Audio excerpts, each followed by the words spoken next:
பொதுவா பேரிச்சை மரங்கள் எந்த இடத்துல வளரும் சொல்லுங்க பார்க்கலாம். அதிகமா எங்க வளரும்? பாலைவனத்துக்கு இன்னொரு பேர் அழகா சொல்லலாம், வனாந்திரத்திலே வளரும். நீதிமான் யாரை போல் செழிப்பான்? பனையை போல் செழிப்பான். இந்த பனைமரம், இந்த பேரிச்சை மரங்கள், பனை மரங்கள் எல்லாம் எங்கே வளரும்? அதிகமான வனாந்திரத்திலே வளரும். வனாந்திரம் எப்படி இருக்கும்? மனிதர்கள் வாழ்ற எந்த வசதியும் அங்க இருக்காது.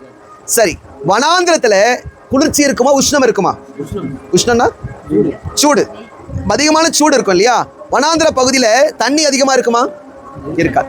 சரி, இந்த வனாந்திர பகுதியிலே வாழ்கிற ஒரு மரத்தை போல இவன் இருப்பான்னு சொன்னா நீங்கள் ஆவிக்குரிய அர்த்தங்கள் எடுத்துக்கொள்ள சொல்லுங்க பார்க்கலாம். நீ வனாந்திரத்திலே வாழ்ந்தாலும் உன் வாழ்க்கையில வனாந்திரம் போல பல பிரச்சனைகள்.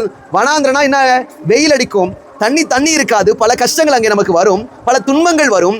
ஆனாலும் வனாந்திரத்திலே உஷ்ணம் இருந்து, கஷ்டம் இருந்து, அந்த வனாந்திரத்தை போல என்னுடைய வாழ்க்கையில பல கஷ்டங்கள் இருக்கு, பல தொல்லைகள் இருக்கு, பல போராட்டங்கள் இங்க இருக்குது, வனாந்திர வாழ்க்கையா இருக்கேன்னு சொன்னாலும் அந்த பேரிச்சை மரங்களை போல, அந்த பனைமரத்தை போல எப்போதும் செழிப்பாய் இருக்க வேண்டும்.